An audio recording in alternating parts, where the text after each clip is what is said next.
Hey everybody, welcome back. James here again with you, and today I am going to show you how to accurize a coil spring break barrel air rifle in this video.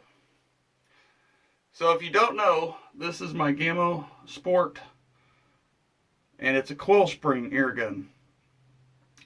Before the nitro or gas ram guns, they were only coil spring.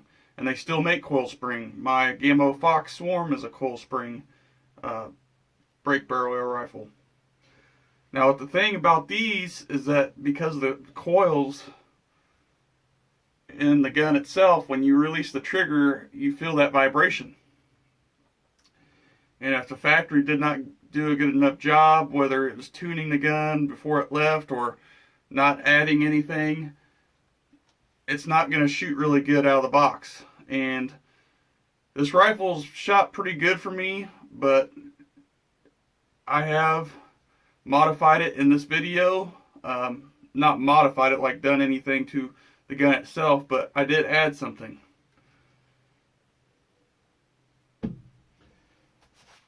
So I took the gun apart, and I'm going to show you guys that on camera, and added something to the internals that's used in the automotive industry. So before I do all that,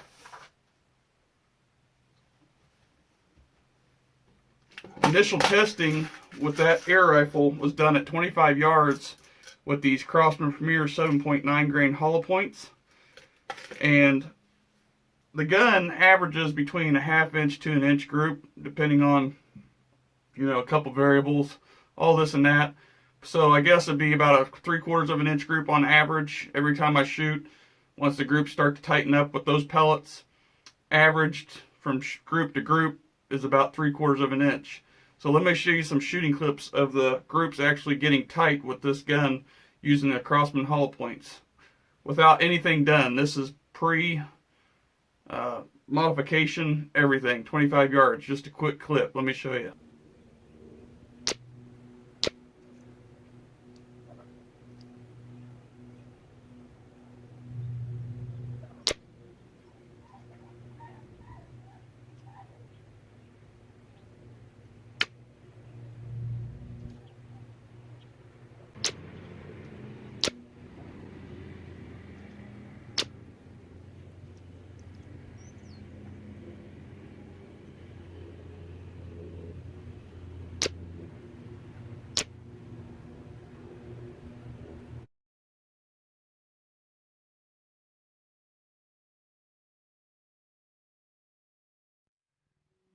So as you can see, it's not a bad shooting gun by no means at 25 yards. I mean, it's pretty accurate and pretty precise for a break barrel to most people. And I started noticing something different, and the reason why I found this out was because shooting my Gammo Swarm Fox, it's about the same gun because it's got the external magazine and all that, but the internals are the same, the exact same. I didn't break it down all the way, but I noticed something different. When I took the action out of the stock, I noticed something different to this Gammo compared to my Fox. So let me show you what happened, or I should say what happened to the groups after I did this to this air rifle, the Gammo Hunter Swarm, or the Gammo Hunter, sorry, by adding this, and it was less than $4. So let me show you the groups for that, and then I'll get into detail what it is.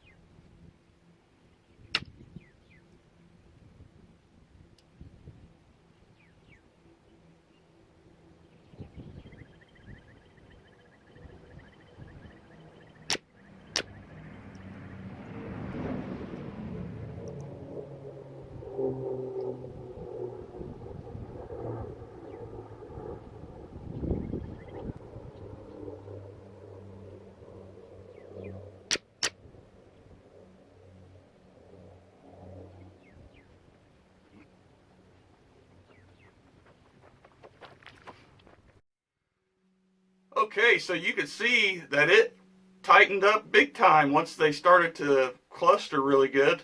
After breaking it in, getting all the things pumping through the gun, getting all the excess out. You know, once it got broken back in, it shot great. So that was with the Crosman Premier Hollow Points 7.9 grain at 25 yards again. And in comparison to the initial test, it cut my group average down by about 1/4 of an inch, and it smoothened out the gun. Smoothened out. I mean, it was like a laser beam. It was almost as good as my Swarm Fox. I don't know what they did I didn't take it all the way apart, but the Swarm Fox is like a laser. But this Gamo Hunter Sport is better than what it was. So let me show you a comparison of the recoil or zing or doing or whatever sound you want to call it, because of the spring before I did modifications side by side to when I did modifications, and you'll see what I'm talking about. And on top of that, I found some more pellets, and these are actually the pellets that it really likes. These are the Crosman Premier Pointed 7.4 grain. So I'm going to show you the group that I did with these out of the barrel, not cleaned or anything. None of these pellets have been lubricated. The barrel itself has never been cleaned in this footage and these clips throughout this video. It's just crazy what I found out, so keep watching.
Well, as you notice there, that group was super tiny compared to the rest. I mean, super tiny with these pellets. It really likes these pellets overall.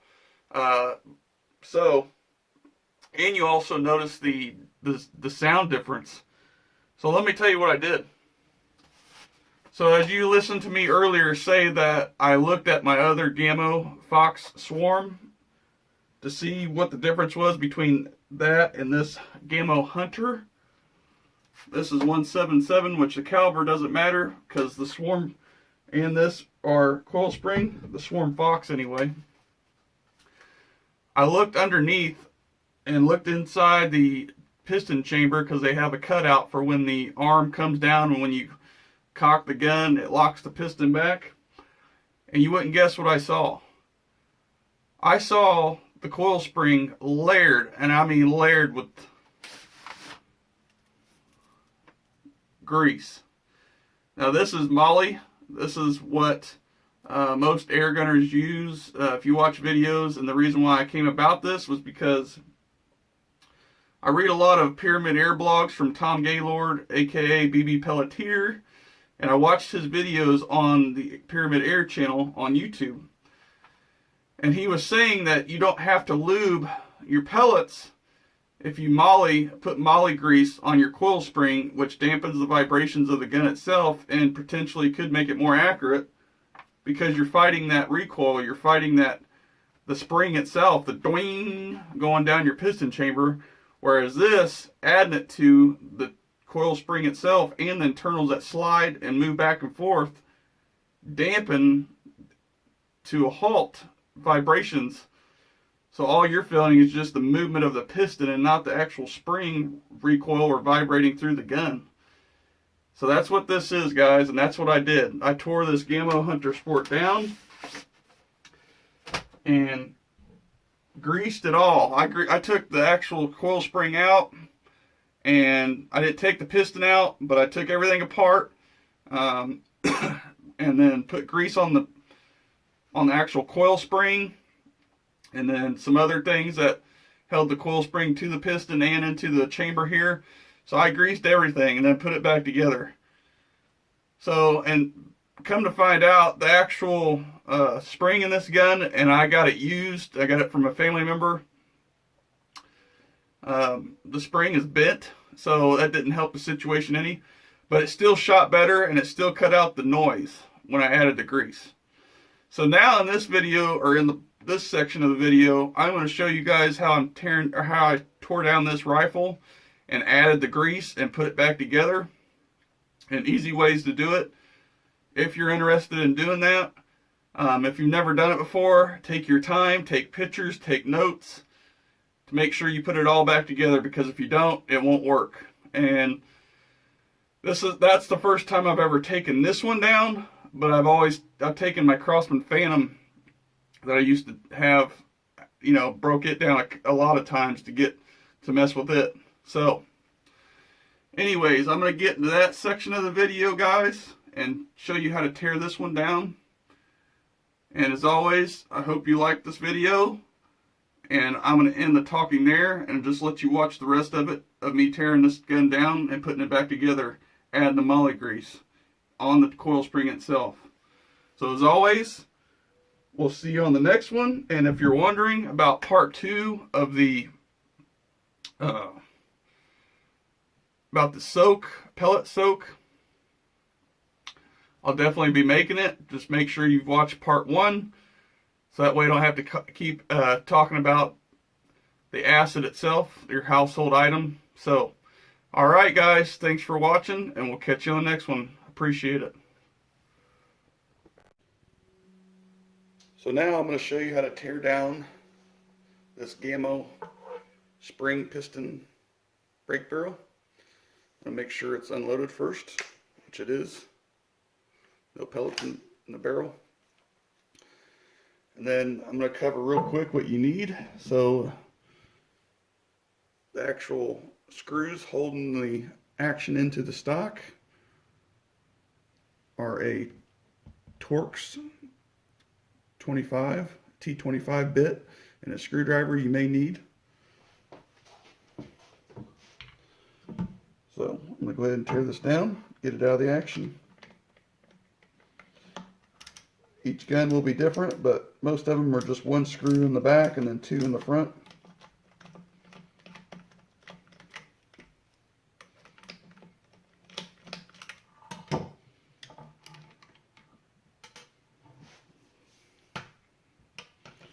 One on each side.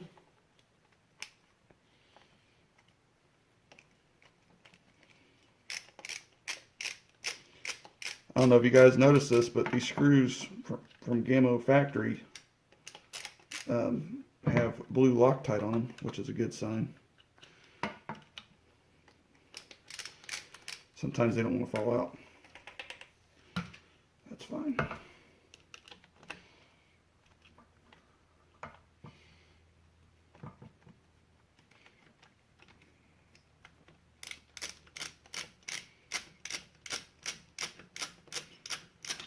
There it goes.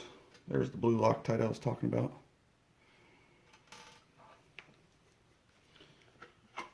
Okay, now it should come right out. Set that over to the side.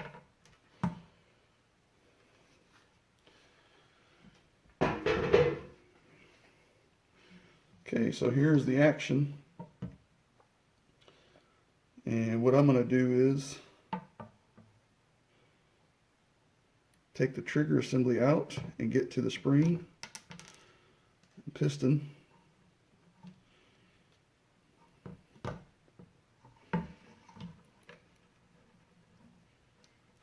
It's just an end cap that needs to be knocked out. So, gotta knock that out.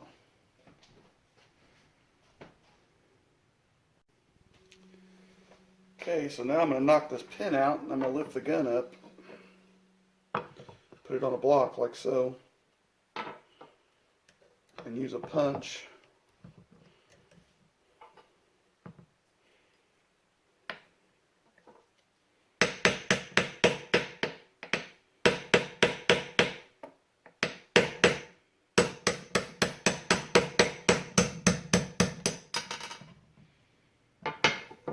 You gotta be very careful. This spring's not under too much tension,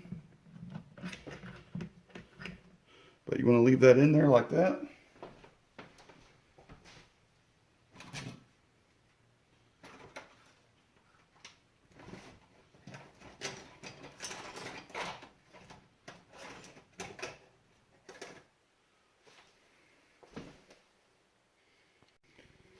Next, you want to remove this back screw here. See how it's got the actual wrench flats? I'm just using an adjustable here.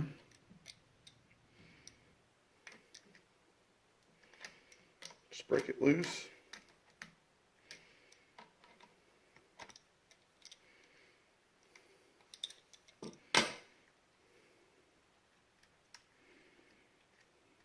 And that's to screw in your trigger.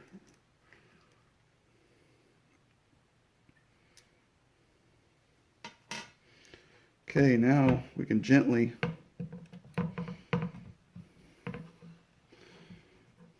get ready to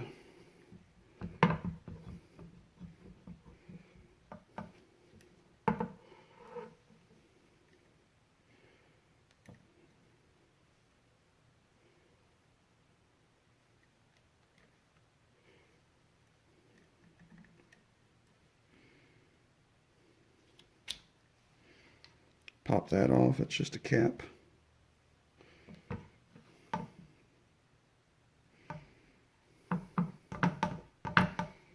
Now I'm pulling this punch out.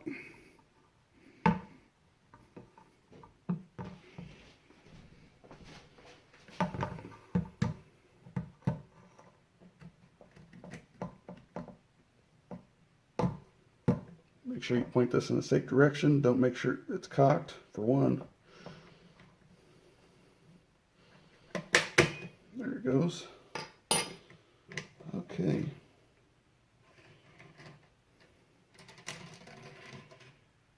And there's your spring and your piston assembly. Well, the piston's still in here.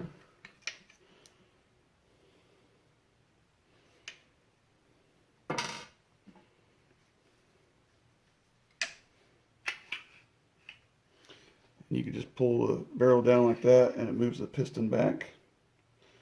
Now the piston will come out if you want it to come out and remove the trigger, but I am not. I'm going to tune just the spring here. Now, as you noticed, there is no type of lubing or anything on this. It's pretty much bone dry inside there. I'll show you a look of the piston chamber. Nothing real special in there. Kind of dry looking. And we're going to try to get rid of that zing or doing or whatever sound that's causing the inaccuracy. And here is how we're going to accurize the spring to get rid of the vibrations so your gun doesn't jump and make the zing and ding and all kinds of stuff inside the piston chamber there. So we're going to add this on to the spring, and I'll show you how to do that. And as you can see, it's like the grayish grease, and this stuff is like $3.60 for a tube. versus the name brand stuff that you buy at the air gun store, which is $12 for like a little can of it, which is nothing compared to that. So I'm going to do this by scooping it through with a popsicle stick. So I'm not going to actually apply it to the spring yet. I'm just going to do this on a piece of printer paper.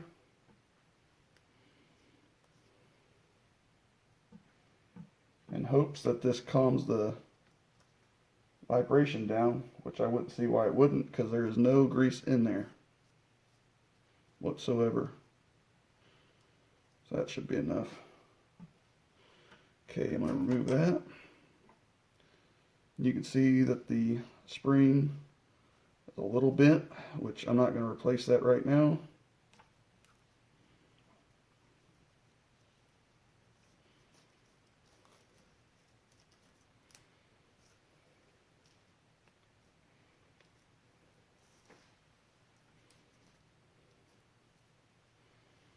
And we're going to put some on a little bit of the spring holder here, because that's where it's going to rub on there. This stuff is great for moving parts, and that's what it was intended for. Then I'm going to put some on this too, this end cap for the spring on the inside of the piston. Okay.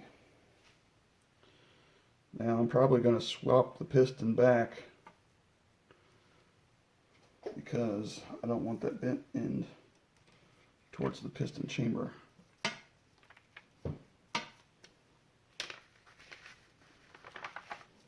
Okay, now put a little bit on the outside.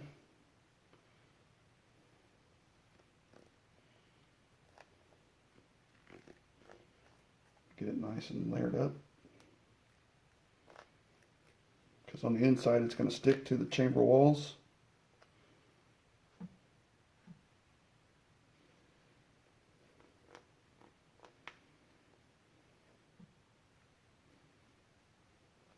Okay, that should be good. It'll spread around in there.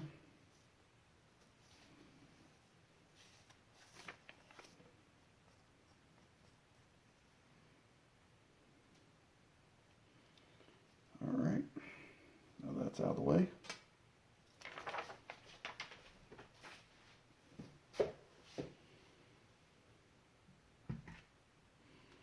Now we're going to put it back in the gun.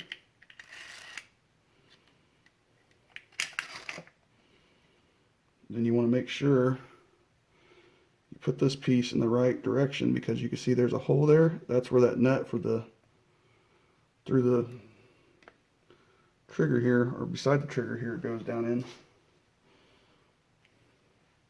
Or I should say screw. Okay, that's fine. Alright, now here's a trick. You can actually get this back in without even a spring clamp.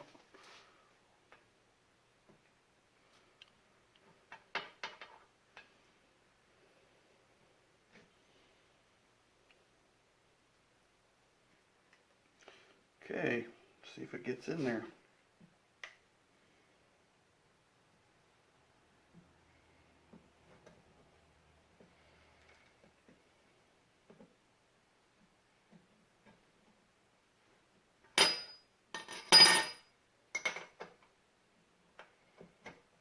Almost.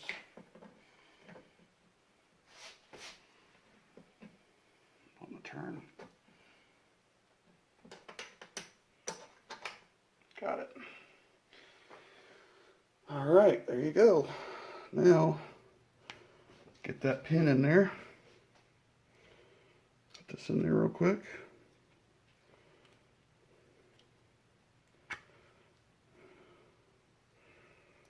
And we'll be ready to go.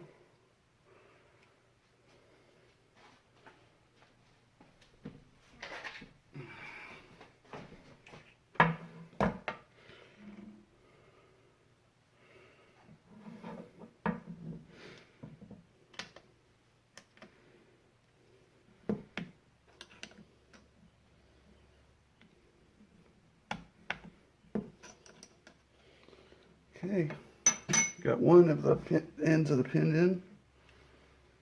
We're going to tap it in. Make sure we're even over here. Okay.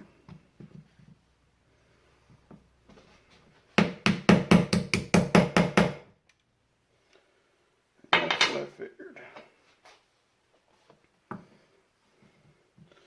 I knew that was going to happen.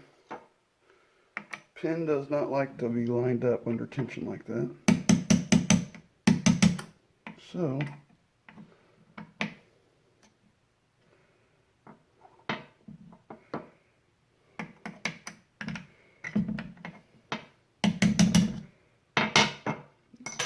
slave it.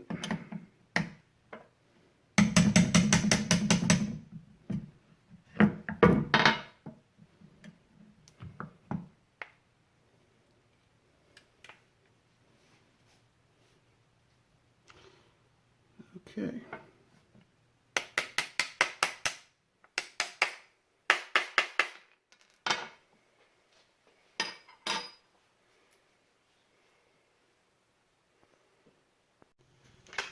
All right, well, once you put everything back together as you've taken it apart, your gun may vary, but now it's time to put it back in the stock and do some testing.